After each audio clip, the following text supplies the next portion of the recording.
Rich Strani with TMC. Thanks for watching. We're at ITEXPO 2014. On our program is Andy Abramson with Comunicano. Andy, welcome back to the show. Hey, big show here in Las Vegas. Clearly, TMC's ITEXPO is no longer a gamble. Okay, we'll take that as a compliment. Thanks. Yeah, we're all pleasantly surprised. Many exhibitors have been telling me they're really happy with the crowds. Things are doing great. And thanks to people like you and everyone else who's here. We all try and bring some interesting folks who can talk about what's going on in their business. We've always looked at conferences as another form of media.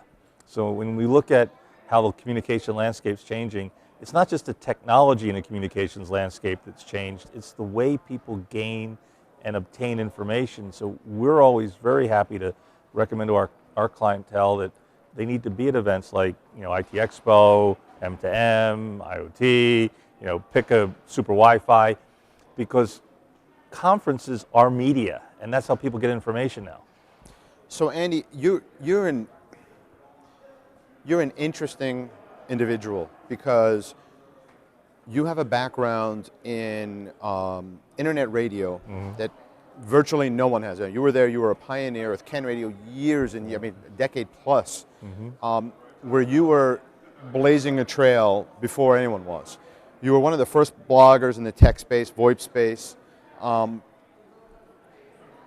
launched the first corporate-sponsored blog program for Nokia. No one had ever taken a corporate name and successfully put it on a blogger relations program, let alone called it the Nokia Blogger Relations Program. As far as I know, that the first blogger relation, it might have been the only blogger relations program. It was the first corporately named successful program. It was a smashing success. Where you went, you 5 reached out years, to bloggers, 5 years. You helped them get access to product, and they basically wrote about the products that they got. It was very well done. So you've been on the leading edge of a lot of communications, and now you've got an agency. You've had an agency for years now, Comunicano, which really is it's helping companies. I don't want to sum it up by just saying that you help position them for acquisitions, but you do so much more. It's one of the main things that you help with. Oh. Why don't you give me just 60 seconds on how you look at your agency? So we look at ourselves as an asymmetrical marketing communications agency. We've never wanted to be a PR firm. PR has always been one of the things that we do. We actually lump PR into the category of influencer relations, which includes bloggers when they were around. It includes media when they were around. It includes analysts who are still sort of around. But all those landscapes have changed dramatically. There's a lot more pay for play all across the board. What used to be very prevalent in Europe, everybody's looking for a pay me for me to write about you, or pay for me to talk about you, or pay for me to be at this event for you. So media, even the talking heads you see on national television, are being paid by somebody to represent a point of view. And good communications counselors have to figure out how to navigate where their clients' money goes. But the flip side of that is the public doesn't know that. And that's the big challenge that we all have today is there really truth in journalism anymore? In the old days, you might have had, 5 newspapers in a community area, 3 dailies in the city, 4 or 5, a couple more in the suburbs. I remember when I started in this business ages ago, in 1974 to 1988, when I worked with the Philadelphia Flyers, I had 35 media outlets every night I would be talking to.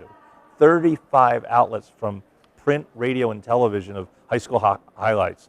If I needed to take a story somewhere, I had 6 TV news crews to go to at my disposal, probably 3 network and a couple independents and cable. Even the broadcast crews in markets have collapsed down to where they're sharing cameramen and they're sharing feeds. So there's a lot less news that's out there, and there's fewer reporters, fewer producers. So the game has changed. One, relationships should matter. New reporters don't develop sources. There's an adversarial relationship between the PR person and the media that shouldn't exist. When I grew up in the business, I was the media's best friend. They would call me up and say, give me a story, tell me about this. Even if you weren't being quoted, or even if it wasn't your business that was being spoken about, reporters had a respect level, and that seems to be declining simply because they're just overwhelmed. So in this era, you've got to be a lot savvier, but you also have to look at new ways of generating content. So let's put this in real world terms for someone who's watching. Let's say there's a company out there, whether they're a startup or they're a company that realizes that they need to do a better job promoting themselves. What's the Andy 5-step or 10-step program? What do these companies need to do that's different, for example, than was 5 years ago? So let's break down media into 3 buckets: owned, earned, and paid. Owned is stuff you put on your own website, you send out through your own newsletters, that you generate through things like YouTube, SlideShare, etc. That is your creation, and you own that content, and you control every single word. So that's owned. Okay, owned. Second, earned. Earned is getting a story in TMC. Getting it in IT in your magazine, Well, Internet Telephony Magazine, getting it in or Network Customer World, Magazine. Computer World, getting it into the New York Times, getting into Wall Street Journal, Bloomberg. That's earned. Actually, somebody went out and wrote the story. Owned and earned. Paid is where you're going out and you're actually paying for positioning in content, which a lot of these so-called contributed articles are. That's paid media.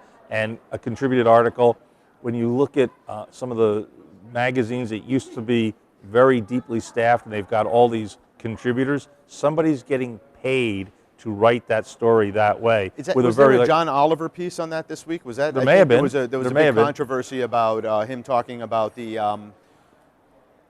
sponsored content. Sponsored content. What we used to call, and you've been around as long as I have, the advertorial. Sure, the advertorial. The advertorial is now paid content. There actually was a business that the Gig Home team bought called Paid Content. Rafat Ali, who's now got skiffed in the travel business market, Rafat actually created a whole publication around paid content.